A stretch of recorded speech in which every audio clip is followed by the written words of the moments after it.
الذي بيده الملك وهو على كل شيء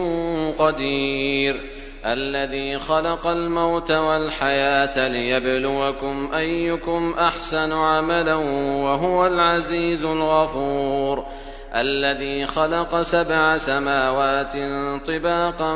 ما ترى في خلق الرحمن من تفاوت فارجع البصر هل ترى من فطور ثم ارجع